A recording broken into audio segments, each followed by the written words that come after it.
Welcome to Deviate Board Co, a Brooklyn-based brand redefining what it means to ride with purpose. Founded by James Petitto, Deviate was born from a love of skate culture, craftsmanship, and pushing boundaries. Every board is thoughtfully designed and hand-shaped, merging functionality with bold artistic expression. Whether you're cruising the streets or hitting the park, Deviate is about standing out, staying true, and carving your own path. Join James as he takes us behind the scenes and show us how this Brooklyn brand is building more than just boards. It's building a movement. I'm James Webster, and this is Owners and Operators.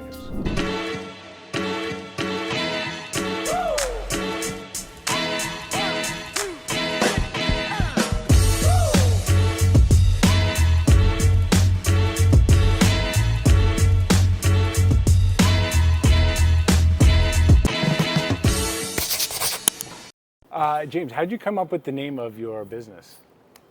So the name Deviate for me kind of had two different meanings. So, if you think about it, I spent 20 years before this in corporate finance. And in the finance world, I always thought about risk and standard deviations from an expected outcome and protecting those and making sure you knew what they were. And so part of it was I am officially going to be 3 standard deviations out on each side of what my predicted path in life was. And so that was part of it. And the other part of it is sort of deviating on life's path and taking that left turn. And so that's where it came from. And then people sort of talk to me about it, and it sort of changes, or it has other meanings as we go and go. Like getting on a skateboard and just cruising around and deviating, that's mental health, that's freedom, that's that feeling. And that's, part of the ethos of what all this is. Did this start as a hobby, or how did you get started in making and customizing and building longboards? So it definitely started as a hobby for me. It was something I did as part of a mental release, to have fun, just to do something different than the academic, sort of mental world that I existed in every day. And it was a bit of, academics, a bit of science, and a whole lot of physical together, which is sort of how I got into it, and where the passion kind of came from.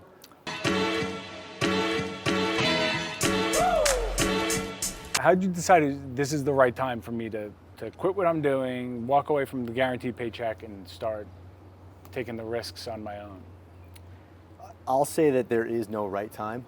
It's like most things in life. You sort of look at the factors and you say, is this, can I do this? Should I just do this? And then you sort of jump into it and figure it out. And for me, I kind of looked around. It was 2020, I think, was when I started to have the thought that I wanted to make a pivot and do something different. I didn't know what that different was. Mm-hmm. I knew that working 70 hours a week and the pace that I was going, I didn't have the headspace to find what that next thing was going to be. It was COVID. I looked around and my kids were seeing me on 2 phones all the time, working crazy. A little bit of a health diagnosis that I was dealing with. And I sort of said to my wife, I want to do something different, but I don't know what it is. I'm in my early 40s. I don't want to try and figure this out when I'm in my 50s or 60s. Yep. And she was incredibly supportive. I spoke to some people that were mentors in the finance world to me, and they were incredibly supportive about just letting go and doing something different. It also helped that, working in finance for 20 years, I had built up a bit of a nest egg to support this. Yep. My wife works full time too. So there's a little bit of circumstance, freedom, and situation that kind of went into it. And I just went for it. The idea was hit the pause button, think a little bit, and then start a process to move towards what that next thing is going to be.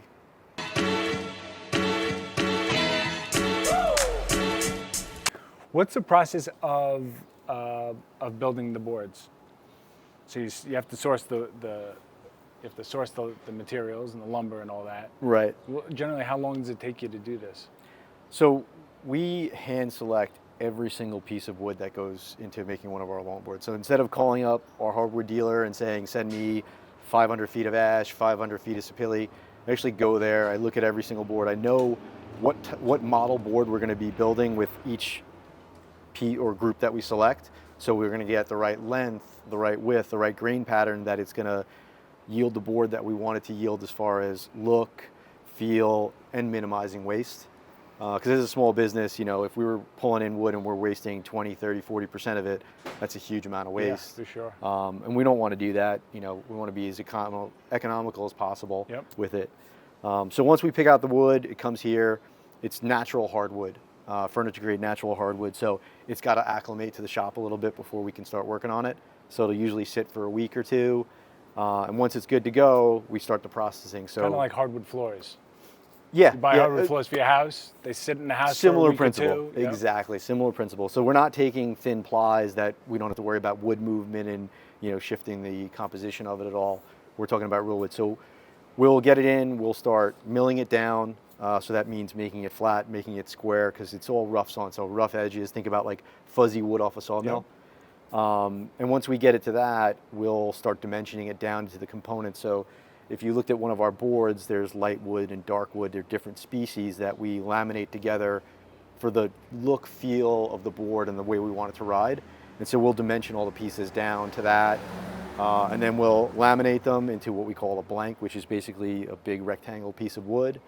And then once the blanks are cured and ready to go, we start the shaping process. And then through shaping, sanding, finishing, more sanding, more finishing, and then you finally have a board that's ready to be assembled, boxed, and shipped out. Generally, how long does that take? From start to finish, because we do things in batches and there's a process, it's usually anywhere from 5 to 7 days of production from first milling through it can be put in a box and shipped out.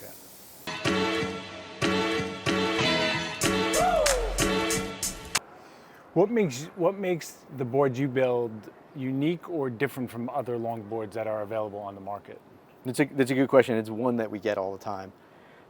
So most boards that are out there right now are a vertical lamination. So think about thin plies of wood that get sandwiched in a press with glue, and generally put into a shape with concave and convex, and then cut. So it's not a natural hardwood longboard. The way that we make the boards is the way they were made in the 50s and 60s primarily. So we're using solid hardwood, which is it's going to result in a different feel and a different ride. So all of our decks are flat. They're much more comfortable to ride. They're, I say, surf inspired because I'm first and foremost a surfer, and I'm always trying to capture that feel and that flow of surfing on the asphalt.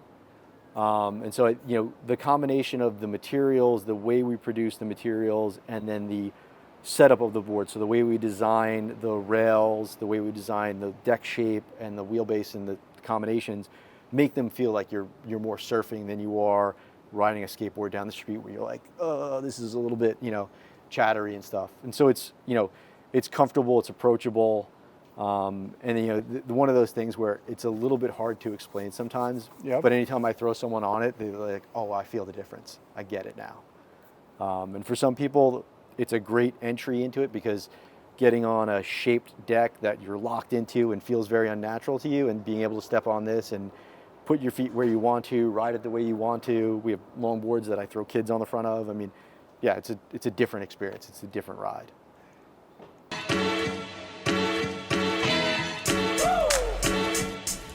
How often do you create a new model? Not that often. I do a ton of R&D as far as I'm always thinking of like different shapes, different use cases.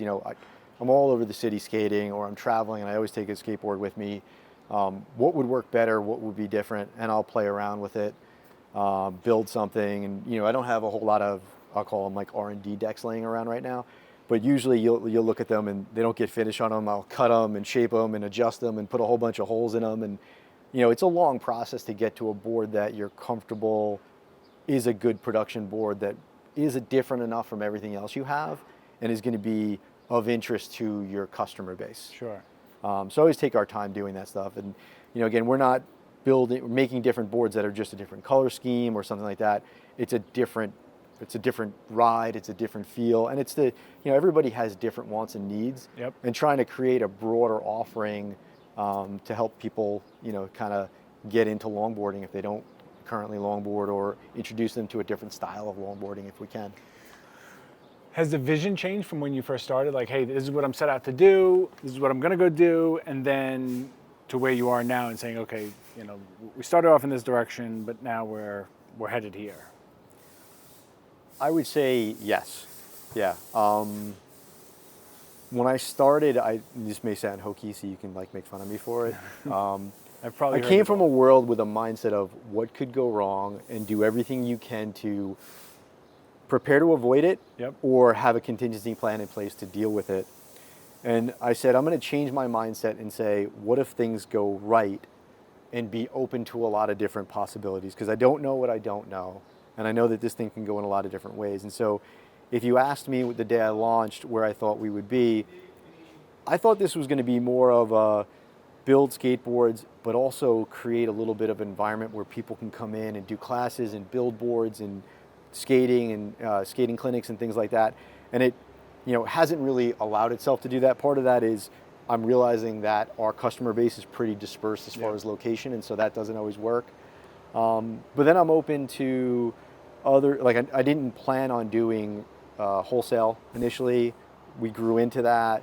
The economics of that business are a little bit different. And so I see it sort of meandering in different ways. There are, now that we've been around for a while, other brands that we've partnered with on different things. And I really like the idea of brand collaboration and crossover and customer sharing. So that's an area where I spend a lot of time, talking to other brands and trying to build those relationships. And so I see things going in a lot of different possible ways. One thing that has always remained, and I don't think will change, is the boards. I want them to be made the way they're made. I want them to be made here. I don't want to take on a lot of capital and have to put a big production facility somewhere where I lose control over it, and it just becomes a thing. Yeah. It loses the spirit and the organic sort of feel of what I want it to be and what it is right now.